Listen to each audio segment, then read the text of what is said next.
After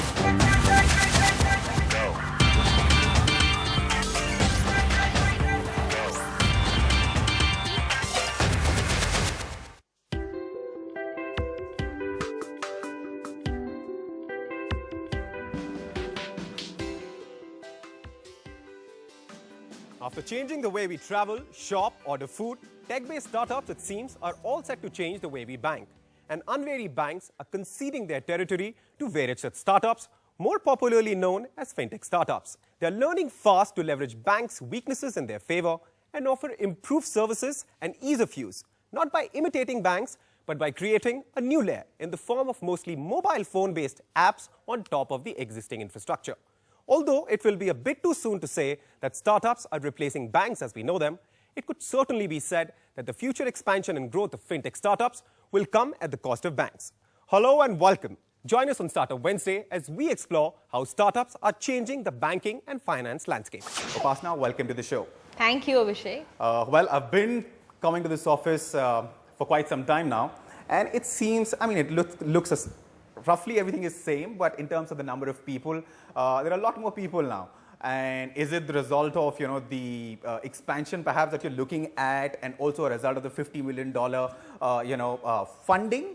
What are your ambitions? Expansion at MobiKwik is not about number of employees. It's more about how many consumers have we touched, which is about 32 million right now. Right. How many retailers can you pay at MobiKwik with, which is about 1 lakh right now. And so, so the business is booming, we are growing, and the reason for that is very simple. India is still such an under-penetrated market from a financial services point of view that it's a long road. It's a long road. To begin with, let me just ask you that right away. Do you believe that at some point in time, fintech startups actually have the potential and can replace banks as we have known them? So we are a very large market. It's 1.2 billion people in India. And of those, the people who actively bank, that number is still a very small number. The number is still less than 500 million. So I think banks, traditionally as we know them, will continue to grow. New age banks like digital banks will also come into the play. And fintech companies will also create space for themselves. The reason for that is very simple. It's a very large market. It's a huge pie. All of them together, I'm not talking about a particular startup for that matter. So all of them put together, like a school of piranhas. You're talking about cannibalizing, let me use another metaphor. So like a school of piranhas will eat away, their share of the pie. No, I still want to tell you that it isn't their share of the pie that new age fintech companies are going after. I'm not interested in the same user who already has 3 bank accounts. What will he do? Right. He has minimal value for a company like ours. There might be some early adopters, well-banked users who are using wallet services like ours today. But from a long-term opportunity, and we are here to build a long-term business, the market is really 1 billion people. Of that, like we all know, there are 9 million credit card users, there are some 40 million debit card active users, and there are some 150 million or 200 million bank accounts that are active. Everybody else, it's a green field. It's a large green field. Nobody has taken that pie. And please remember that all these fintech companies have come around in the last, 3, 4 years, and yes. For people like us, last 6, 7 years, 10 years. It is up to them to try new models instead of trying the same traditional model, which is not really going to work for India, because within India, there are many Indias, as we all know, right? So different models will need to evolve in order to tap into 800 million people. I believe that wallet companies or other forms of financial services companies, microfinance companies will reach into pockets of users that no bank has tapped into yet. And I also believe that there is enough room for all of these businesses to grow very fast and to thrive. And perhaps it's just how it is. I mean, you have Ola and Uber, but you also have, the Kala Pila taxi. You have Flipkart, Paytm and Snapdeal, but people are still going to the malls, shopping, and the chota dukaan jo mohalle mein hota hai, wo abhi bhi hai. So in that sense, there is room for everyone, like you were saying. If you look at Reserve Bank of India's latest vision document, it talks about how India, being such a large democracy, we are a large market. Right. For likes of Amazon, for the likes of Uber, we are a large market. We are a large open market. Right. And in a country like ours, 95% of payments are happening via cash. Right. The government is fully behind the fact that we need to become cashless. We need to digitize payments, and that is just the beginning of financial services, right? How is this cashless economy going to come into play? It's going to come into play with a lot of new technology getting used. It will be used by startups like ours, it will be used by existing large conglomerates, it will be used by banks, by microfinance companies, small banks, whatnot. All of us are going to have to contribute to get India to a cashless economy, and within that, everybody has a role to play. So what we are doing from our point of view, we started off with a wallet platform on a mobile app. The idea being, why are there so many users in India who, although they are banked or carded, they are not using them for doing a digital transaction? So we figured out that it seems that the user experience via a net banking flow or via a card payment flow is not very easy in India, especially because there is a second factor authentication also. So we created a very simple app and we made the wallet checkout system so easy. It's dead simple. They may be starting off with a recharge or a bill payment.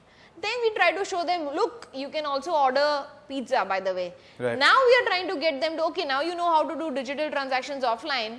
You know, by the way, at your nearby store where you're buying bread and eggs, you can also pay with MobiKwik. Creating a new layer of services, more efficient, more convenient, on top of the existing infrastructure. Now, the next and the very large pool of users is who don't even have that. Right. And that's where cash comes into play. So if people have smartphones, which we know how many million people have, how are they going to use it? They need to load money. How will they load money? It's going to be cash. So we needed to solve the problem of how to add cash into the wallet. So in order to address that, we've done two things. We've come up with our own cash proprietary pickup service. It's almost like cash pickup on demand, just like you have an Uber on demand. Yeah. You request from the app, you need the cash to be picked up. Within 20 minutes, the guy is at your location. He will verify himself that he's a MobiKwik employee. He'll take your money, he'll update your wallet balance immediately.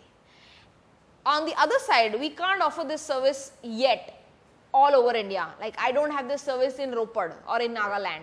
However, I have 100,000 outlets all over India where you can go and deposit cash. These are our ways to get the real cash user to start becoming a digitally transacting.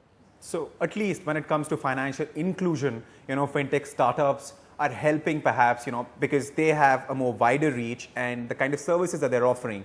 And that is our mandate. I mean, why do we have a license from Reserve Bank of India? The license is for the same thing. Right. Get more users to become digitally paying users, reduce cash in the economy. MobiKwik was in the race to get the payment bank's license as well. It did not get it the last time. We sure wish that it does the next time the opportunity presents itself. Are you still in the race? Would you say that?